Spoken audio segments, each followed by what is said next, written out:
So the last 7 days played host to WrestleMania week, the biggest week in the wrestling year.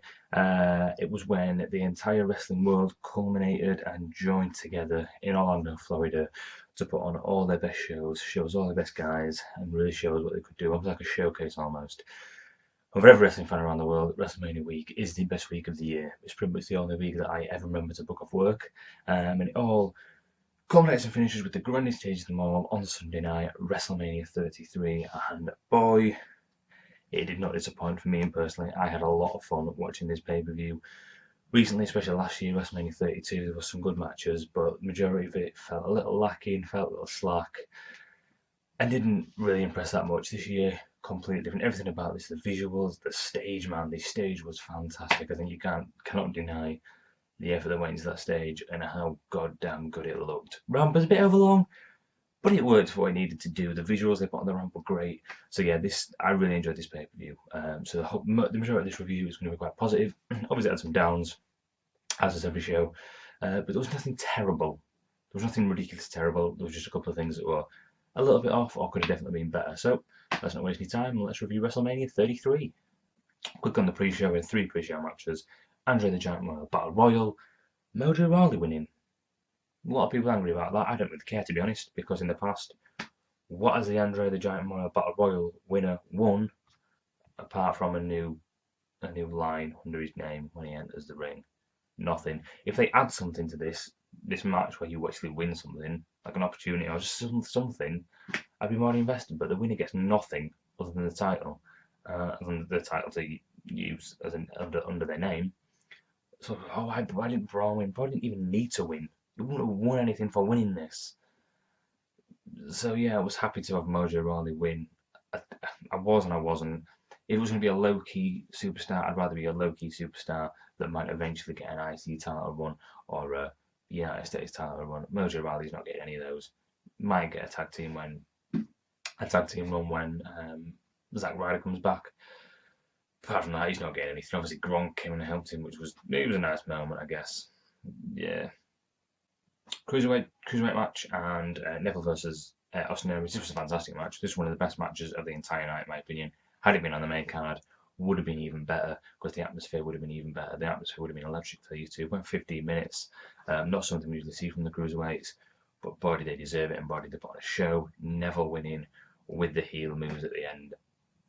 And yeah, both these guys showed that the Cruiserweights can 100% put on an entertaining match, and a more entertaining match than half the main roster, if not more than half the main roster. Neville win. I expected Austin Aries to win. He didn't. I'd still like to see a run from Austin Aries at some point with the title, obviously with the heel win. Might give Aries a chance to claim that he should get another match, but we'll see how it goes. Good match though. We also then had Dean Ambrose versus Baron Corbin for the IC title, obviously getting swapped with the SmackDown Women's Championship, which was recently pre-show. The match was poor.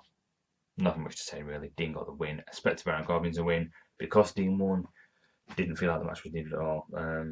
Just to have the IC title on the show, I guess. But Dean's not a great champion, unfortunately. I'm not a fan of his.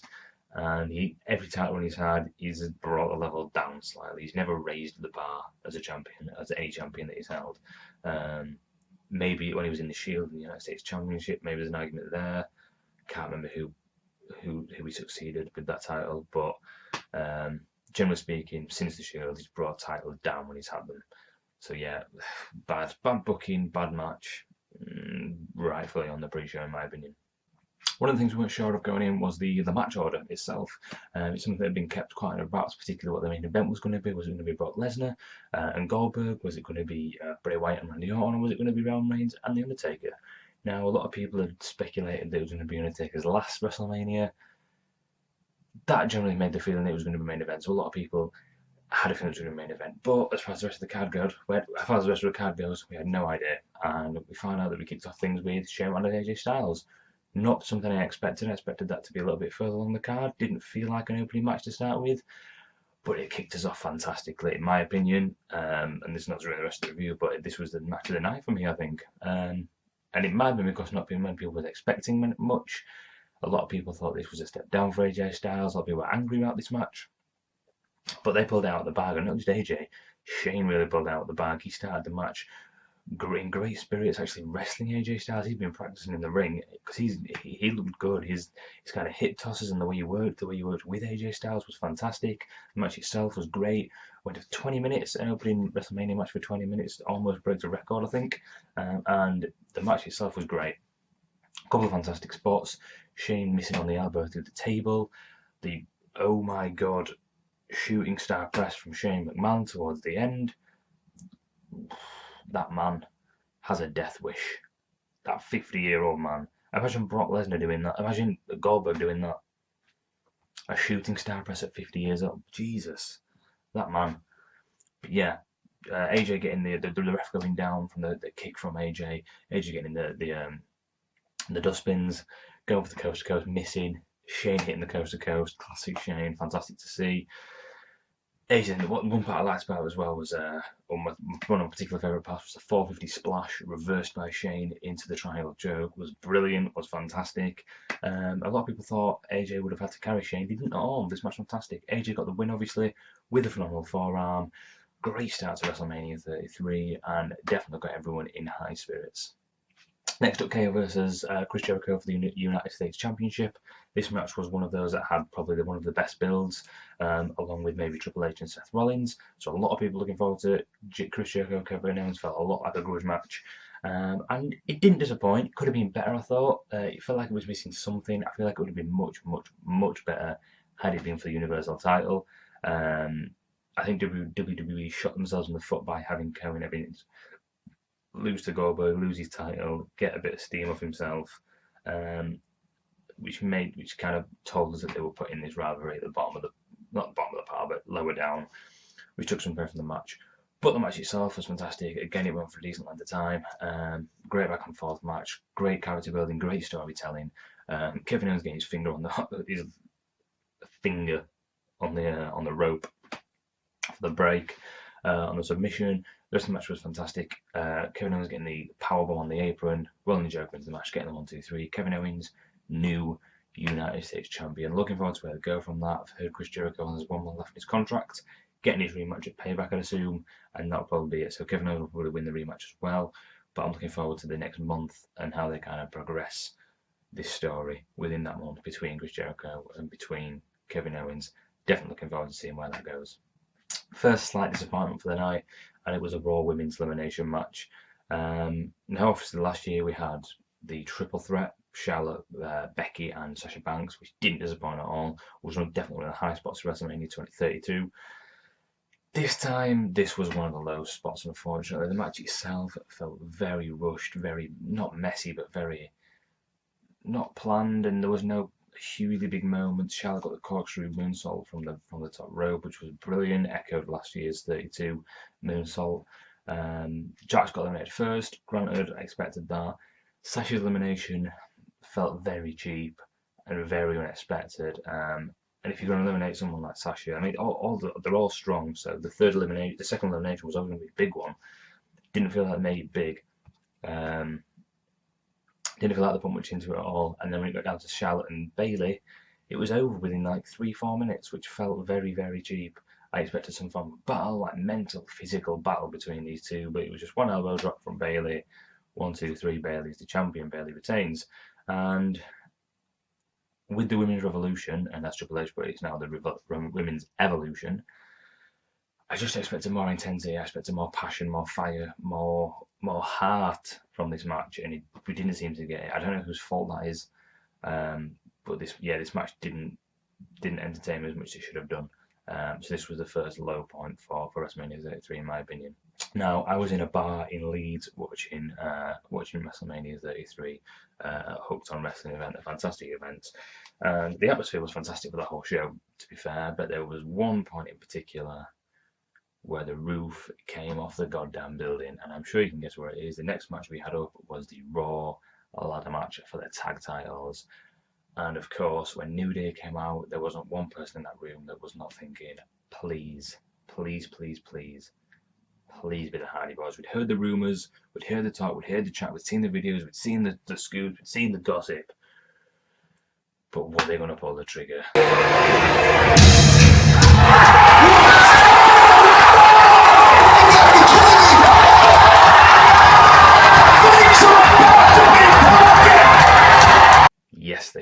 It was fantastic. It was awesome. It was the highlight of the show, in my opinion. When New Day came out and said, "Who's your opponent going to be?" They were in the gear, so they tried to throw us off that way, but they come out in the gear and said, "You've got one more opponent that's joining the match." Cody even started walking down the ramp a little bit, and then their music hit, and the world exploded. That video of them returning got something like 3 million views in 24 hours or something ridiculous like that. It was insane. It was ridiculously insane. Like I said, the highlight of the show, they come down to doing join the match. Not only that, they go on to win the match, become the Raw Tag Team Champions. The match itself was a good one. It can't be poor with the Hardys in the goddamn ladder match. It was a second ladder match in a row. They had one on Saturday as well against the Young Bucks, which was a great match in Ring of Honor. So they must have been battered and bruised, but they didn't care. They came down into the ring, soaked in the crowd's atmosphere and the crowd's enthusiasm, and took it all the way to the championships. Like I said, the match itself, we got the swanton off the tall ladder from 50-foot ladder from Jeff through Cesaro through the ladder, missed Sheamus. I'm not sure it was supposed to hit both, but either way, it was still great. And yeah, that was one hell of a moment. Definitely the highlights of WrestleMania 33 for me, and one of the all-time highlights of WrestleMania. Something we'll talk about for a long time. That pop was, I can only imagine how it felt in the arena, but where I was sat, it was brilliant. A match now that people cared about but didn't care about. John Cena and Nikki versus Miz and Maurice, and they cared about it because of the intensity that Cena and Miz had brought, the kind of personal rivalry they brought into this match. They didn't care about it because one, we all knew Cena and Nikki were going to win, and two, it was just kind of dumb. Really, it was just kind of dumb. The match itself was dumb. Miz, the best parts were when Miz was jumping on the turnbuckles to soak in the crowd. The crowd were chanting, "Miz is awesome," as opposed to "This is awesome," which was great. I enjoyed that. It was nice creativity from the crowd. Not what you expect these days. And yeah, Cena and Nikki ended up getting the win in typical GC fashion with the double 5-knuckle shuffle and the FU and whatever, AA, apologies, and whatever Nikki's finisher is, I don't care. Really cheesy. Finished off with a proposal from John, which again, it was a nice moment, I guess, and I guess it made the match make sense. I guess. Still kind of throwing away Miz's WrestleMania moment, but because the kind of way I see it, if Miz weren't in this, he'd have probably been in the same boat as Sami Zayn and thrown in the Andre the Giant Memorial Battle Royal, which was good. So, the match itself, like I said, was, I'm going to say pop. It was a pop match. It was a pop match. John proposed. That was cute, I guess. Did I just say it was cute? Oh my god. Moving on to Seth Rollins vs Triple H, this is one of the other matches along with KO and Chris Jericho that was built the best on later WrestleMania. This has been building up way back since Triple H screwed over Seth Rollins in the fatal 4-way match on Raw for the Universal title. The match was good. The entrances in particular, I think we all expect a good entrance from Triple H now coming down on the motorcycle, with Steph on the back with the police escort was great, all the way down the ramp. Seth Rollins coming out with the flaming torch, lighting the ground and the flames going down the ramp and setting the ring on fire. Was great. Kind of echoed the whole Kingslayer, carried that narrative on, so to speak. Seth Rollins' new gear. Interesting point. Seth Rollins had his obviously logo on there, the SR with the target on there, was inside a shield. Foreshadowing, maybe. Onto the match, I know it was not unsanctioned match, so anything went. Didn't quite get the rules, to be honest. In an unsanctioned match, so there wouldn't even be a referee. What are the actual rules? I don't really. Anyway, the match was good, back and forth. Went for nearly kind of 25 minutes. I think this match might have even been the longest match of the night. Didn't feel slow at any point. Felt really well paced. Stephanie was ringside the whole time, getting interfered here and there. The downside of the match was that no other big characters interfered. People expected Joe, people expected Balor, people expected somebody to come down and interfere, either help Triple H or help Seth or help both. Personally, I wanted Joe to help Triple H and then Balor to come out to help Seth and then turn heel and join Triple H's faction. That would have been fantastic for me. I think Balor will make a fantastic heel if and when they turn him. But yeah, to be fair, it didn't need the interference in the end because the match was good enough on its own. We got to see Triple H's good old sledgehammer, and obviously we also got to see Stephanie McMahon going through a table, which was great. good pop of the night. I like the theme. Last year she got speared by Roman. This year she got put to a table. I like the theme of Stephanie McMahon getting hurt every WrestleMania as a tradition. I'm happy for that to become a thing. I'm 100% happy for that to be a thing.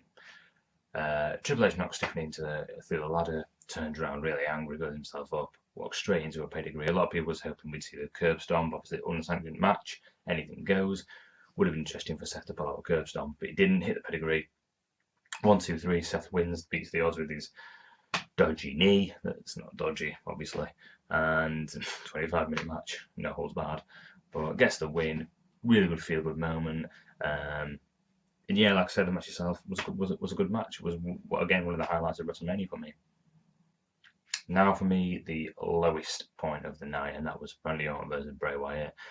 If I'm being honest, I wasn't expecting much anyway from this match. I really weren't. I think the build has been way poor. They haven't even focused on this rivalry in the past few weeks. They've put all the attention on Miz and Reese, Nick and John, and then Shane and AJ Styles, and completely almost forgot about this rivalry. All we've had is that little clips and little segments, nothing solid, and it showed. It really did show, in my opinion. Obviously, Bray coming down with his Fireflies, Randy Orton with the serpent going down the ramp was cool. But from then onwards, it was a slow-paced match. It didn't bring anything to the table. I weren't very interested. I was on my phone a lot of the time because I just weren't interested. The general feeling there was no big feeling in where I was at the bar I was at anyway. And yeah, the finish, the booking, Randy Orton should not have won. He hasn't deserved to be champion at all. I don't think. I don't think they're building him to be more of a champion, to get more title reigns. I can't imagine why they want to do that. But I thought it was. I don't like Randy Orton personally, anyway. To be honest, I think he's a very slow worker, and I get that's his style. As a commentator, obviously, he's a methodical worker. I just don't find that entertaining. If you're going to be that style, you have to bring something else to the table, and he just doesn't. The highlight was always, for me, was maybe the RKO outside the ring. That was out of nowhere. We don't usually see RKOs that are actually out of nowhere. The majority of out of nowhere RKOs aren't out of nowhere at all. But that one was, so that was okay. We've obviously got the projections of the insects on the ring, which was different and unique. But it was also really corny. This whole match just felt like a bit of a speed bump. A little bit of a speed bump in WrestleMania 33, if you ask me. And it's kind of took away. I can't see Randy Orton having a good run with the title, but we'll have to wait and see. The match now that possibly everyone was most worried about, should I say? Brock Lesnar versus Goldberg. A lot of people worried that this would obviously completely disappoint. But only a couple of occasions need to have been face-to-face. Survivor Series, when Brock got squashed by Goldberg, Royal Rumble, when Brock got tossed out immediately by Goldberg. And then there was a couple of altercations on Raw, like the F5 and stuff like that. A couple of face-to-face encounters. The match itself was a lot better than I thought it'd be, a lot better than most people thought it'd be. And the reason was they could only really do one thing. We knew Brock was going to win. Everyone knew Brock was going to win. So I was going into this match thinking, how are they actually going to play this out? Because we know exactly who's going to win. We know it can't be a long match. How are they going to make this entertaining? Somehow they did. Brock coming at him, getting a couple of suplexes in, almost like put a stopper in Goldberg's quick assault.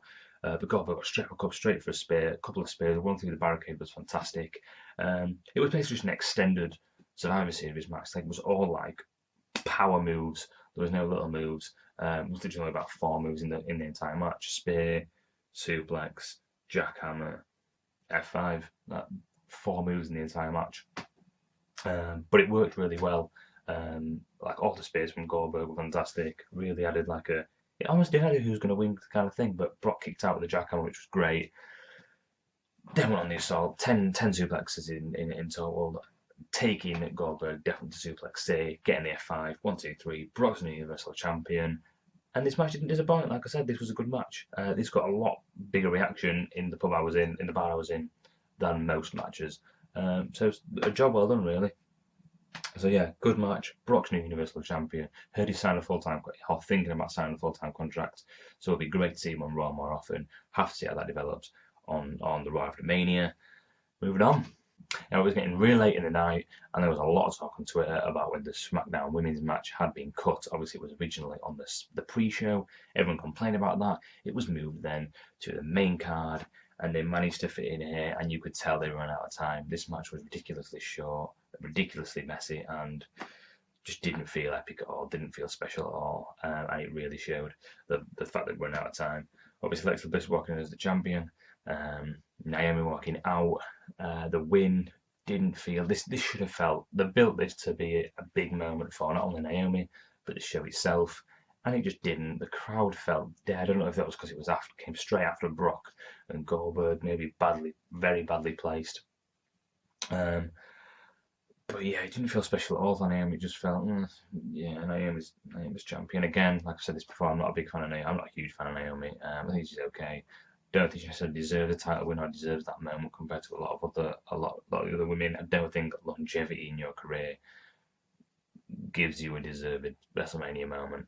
But yeah, the match was what it was. I think a lot of people I personally predicted Naomi was going to win.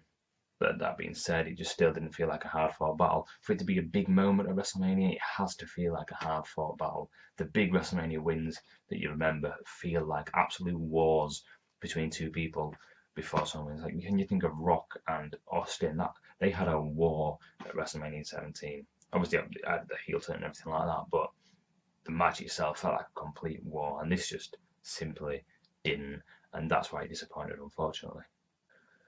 Main event time. Roman Reigns versus The Undertaker. Let's call it a retirement match. Let's call it if Undertaker loses, he retires. That's what it should have been weeks ago. The mistake with this match was the build, in my opinion. Undertaker should have been present at more occasions after Royal Rumble to build this match up the way it should have been built up, and we should have been told. There should have been a Raw where they brawled. Undertaker got quite hurt during the brawl, and then he was told by the medics, if you wrestle at WrestleMania, it will be your last match.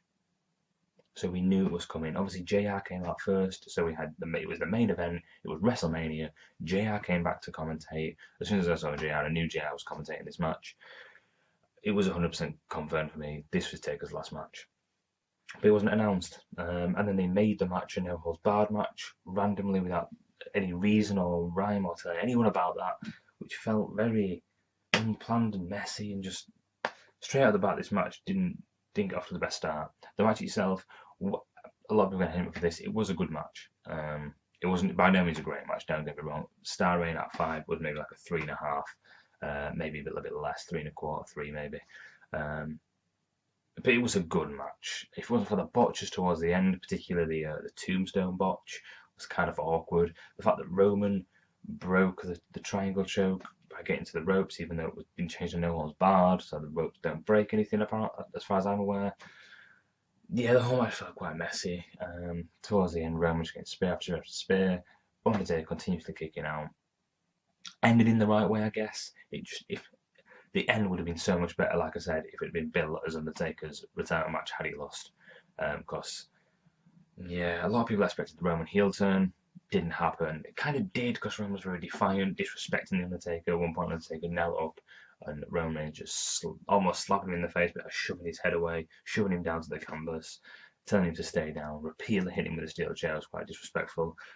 So it was kind of on the road to a heel turn, but not a heel turn. The same thing they've been doing with Roman for a long time now. And obviously the end of the match, Roman eventually getting the rope spear. 1, 2, 3, Roman Reigns wins. Got booed out of the building, entered like a heel, left like a heel, in my opinion. Especially if you're just going off heels being people who get booed to shit. Because didn't he get booed? Oh my god. He was up the ramp, left Undertaker laying flat in the ring. Undertaker sits up, and then the moment that left every fan, not only in the arena, but around the world, in tears. If you didn't cry, you're not a wrestling fan. I'm sorry. If you didn't cry, you are not a wrestling fan. Undertaker sits up, his music hits, gets his gear on, goes to get out of the ring, comes back in the middle, it was his gloves for me. Everyone expected the hat. It was the gloves that got me. I expected the hat coming off and going in the ring. Did not expect the gloves. The gloves come off first, and I was like, oh, not the gloves, Undertaker, please, not the gloves. Puts the gloves down, puts the coat down, puts the hat down, gets out of the ring, kisses, obviously, his wife, Michelle Cole. breaking kayfabe for the last bit, walks up the ramp, fist in the air, and then just slowly descends into the ramp. Man, that was tough to watch. You felt it through the entire. The match was not let down, but there was such a feeling of this is it during the match. There was a feeling of God damn, this is Undertaker. We're watching Undertaker's last match, and that was just. It definitely gave the match something unique, but in the end, it was main event worthy, but it could have been so much better. Had it been not for the botches and the build, it could have been so much better. But overall, I enjoyed the end to WrestleMania 33. I think the right man won. I think it was the right opponent for Undertaker. Like I said, we should have just had a better build and less botches during the match. Overall, guys, like I said, I had so much fun watching this WrestleMania. Definitely, in my opinion, definitely one of the best recently, if not one of the best of all time. I've heard people saying top 5. I wouldn't argue with that. I wouldn't get into an argument about that. I'd maybe think about it. Definitely top 10, 100% top 10. Whether it's top 5, I don't know. Maybe we'll be kind of 5th or 6th, but a great show with some great moments, particularly the Hardys, and you can't argue that The Undertaker's final WrestleMania is not one of the best, regardless of how it goes down. That moment was special, and that moment will be remembered. We'll remember forever, and it is exactly how Taker wanted to go, which adds something special to it, I think. So yeah, so many great moments. A couple of low points, like I said, mainly both women's matches, the Orton versus Bray match, but the rest of the matches and the segments were either okay or really good. Particularly AJ Styles Shane McMahon match. KO Jericho was good. Obviously the Hardys coming down was fantastic. New Day hosting was fantastic. They did great work. 3 separate segments, all felt relevant, all felt needed. And it was nice to see them throughout rather than just at the start and then never see them again. So that was nice. But overall, WrestleMania 33 did a really good job, and I really enjoyed it. And now I cannot wait for Raw after Mania. It goes. I would give WrestleMania 33 a B+. Not an A- or an A or an A+, simply because of the low points. Bray Wyatt brings it down at least 2. Bray Wyatt Orton brings it down at least 2. Whereas the women's matches, a couple of messy bits, the botches in the main event, kind of take it out of the A zone. But yeah, definitely a B+, maybe B, but for now, definitely a B+. Good pay-per-view, pulling out of the bag. I liked what we saw. Obviously, we didn't have much expectations going in, and they definitely pulled it off. Great work. Thanks for watching, guys. Check back for the Raw After Mania review as well. Apologies for not getting reviews up last week. Had a bit of a big interview that week at work and had to prepare, unfortunately. But nevertheless, next week we'll resume as usual. Raw After Mania review up, SmackDown Live review up. Hopefully we're going to have 2 awesome shows coming out of WrestleMania. If you like what you see, hit the subscribe button, hit the like button, leave your thoughts in the comments, follow me on Twitter at run_the_ropes, and check back again soon. Thank you very much.